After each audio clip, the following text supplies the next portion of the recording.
Welcome back to week 2 of Porker's Projects. This week we're going to be making some pulled pork, and we're going to be using my MasterBuilt electric smoker, and we'll be using mesquite wood. Stick around. First thing we're going to do is we're going to set our MasterBuilt to 240 degrees, and then we're going to set our time for 14 hours. Next up, we're going to take our pork butt and we're going to trim up some of the fat. I like to start on the back side and start trimming off some of the excess fat because it's just not going to be edible and you're really not going to want to eat much of this anyways. Plus it's going to prevent a lot of the seasoning from getting on the back of the pork butt.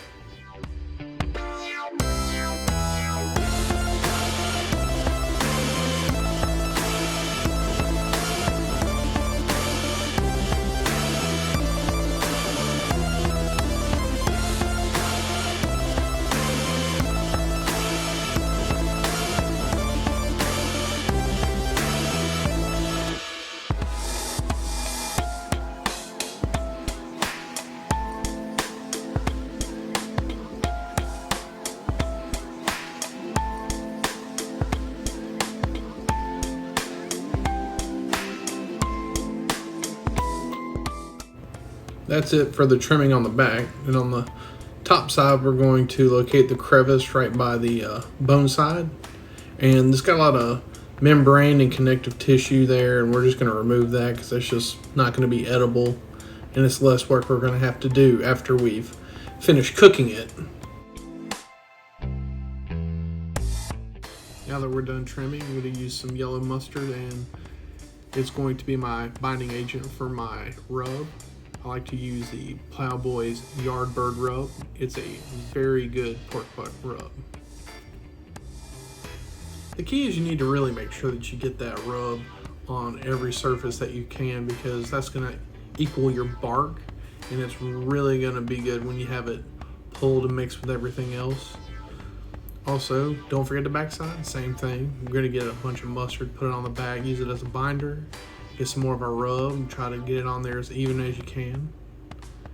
It's a big piece of meat, so it can take a lot of rub. So don't be scared to put too much on there, and don't forget them sides. You gotta get them sides too.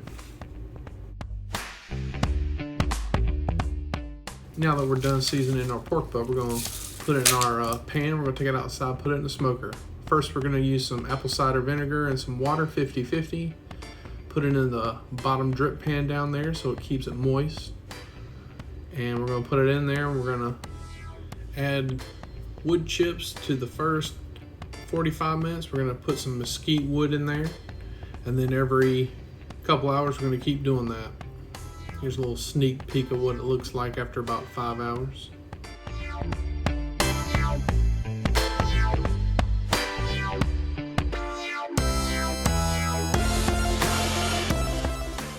And good morning. Welcome to day number 2. This went a lot longer than I thought it was going to take.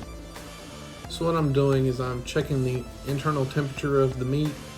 I mean, I know it's cooked, but I always like to check anyways. But now I'm just using my thermometer as a probe just to see if there's any resistance in the meat. If it's going in like hot butter, it's done. It's ready to go.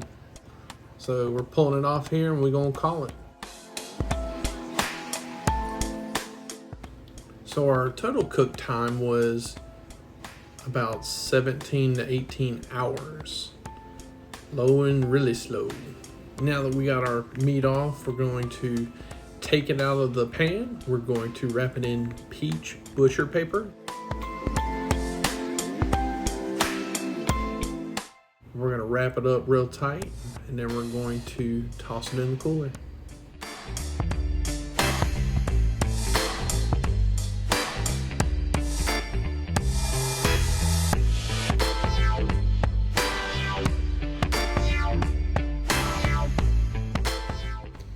And after 2 hours in the cooler to let the juices redistribute throughout the meat, it's time to open up the Christmas present.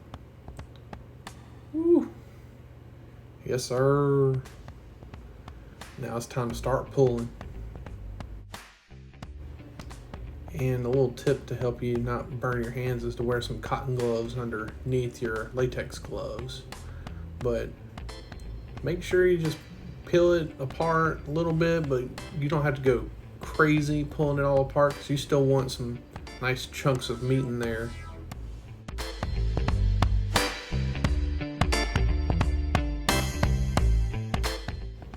Now that we're done pulling comes the most important part to make your pulled pork better than most everybody else's. Yes, you have your seasoning on there, but what you're going to want to do is take pork, put it back in a pan, and get the seasoning that you used to season your pork butt with, mix it back in with the pork itself and mix it together, and it gives you more of the barbecue flavor.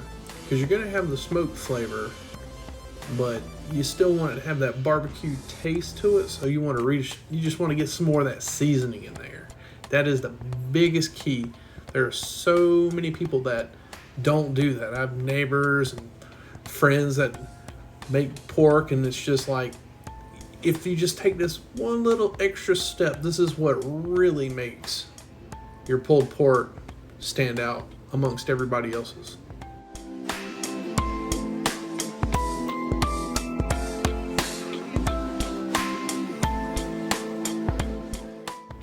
As you can see, I use a lot of this rub that I'm run out of it, so that's all that's in that bottle.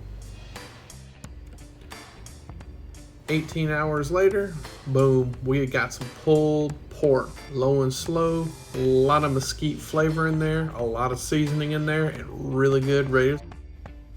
Thanks for watching Porker's Projects. We appreciate your support and hope you enjoy what you're watching, and we will continue to do more videos and try to get them out every week. Thanks for watching.